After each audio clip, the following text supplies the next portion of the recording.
Bharatiya Janata party के केंद्रीय नेतृत्व ने प्रदेश के नया एक्शन प्लान सौंपा है। पार्टी को उम्मीद है कि आने वाले विधानसभा चुनाव में इस एक्शन प्लान का बड़ा असर देखने को मिल सकता है। अब नई रणनीति के साथ भारतीय जनता पार्टी वोटर के बीच जाने वाली है।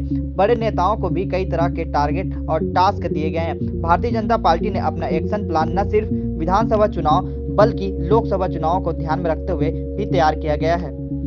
छत्तीसगढ़ में इस एक्शन प्लान को लेकर जमीन पर उतारने की जिम्मेदारी प्रदेश प्रभारी ओम माथुर को दी गई है।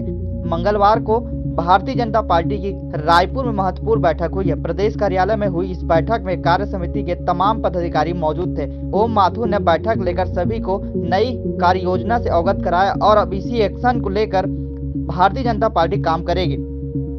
मई का यह पूरा महीना आने वाला जून बेहद अहम खास होने वाला है। इन महीनों में भारतीय जनता पार्टी के नए सिरे वोटर्स के बीच कई तरह के कार्यक्रम करने जा रही है। प्रदेश कार्य समिति की बैठक में पार्टी के प्रदेश अध्यक्ष माननीय अरुण साहू जी ने सभी कार्यकर्ताओं से आह्वान किया है भारतीय जनता पार्टी की सरकार बनाने के लिए सक्रिय होने और संघर्ष करने। आज की बैठक में पार्टी ने भूपेश सरकार के खिलाफ एक निंदा प्रस्ताव करते हुए भूपेश से इस्तीफे की मांग की। भारतीय जनता पार्टी लगातार प्रदेश सरकार पर भ्रष्टाचार का आरोप लगाती रही है और अब यह स्पष्ट हो चुका है कि हम जो आरोप लगाते थे वो आरोप प्रमाण सहित ईडी ने पकड़े और जिसका सबसे बड़ा प्रमाण यह है कि पिछले 6 महीने से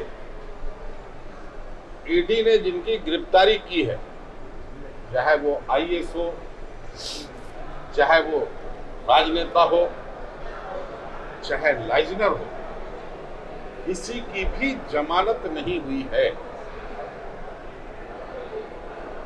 2000 करोड़ का शराब घोटाला जिसमें ईडी ने इस पूरे घोटाले के मास्टरमाइंड और रायपुर नगर के महापौर श्री एजाज देवर के बड़े भाई को गिरफ्तार किया है।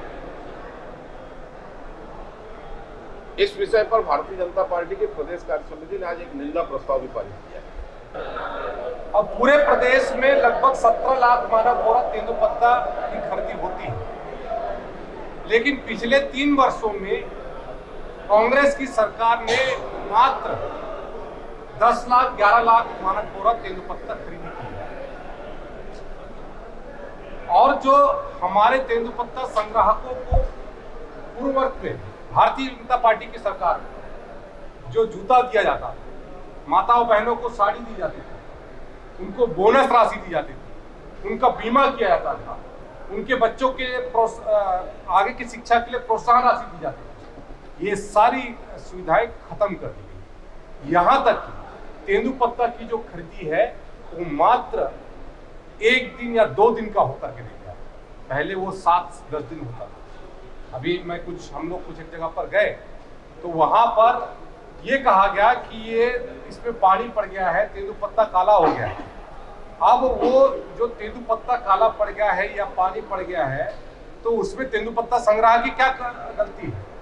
यदि वो तेंदुपत्ता को समय पे उठाव सरकार नहीं करा पा रही है, तेंदुपत्ता की खरीदी नहीं करा पा रही है, तो ये कहीं ना कहीं से जो हमारे लोगों को पहले ये कहा जाता था कि हरा सोना इनके माध्यम से हम ले रहे हैं, आज वो हरा सोना कैसे इस कांग्रेस की सरकार में काला सोना बन गया, कैसे ये कमाई का जरिया कांग्रेस की सरकार में बन गया, किस तरीके से इन्होंने इस पर भी घोटाला किया है।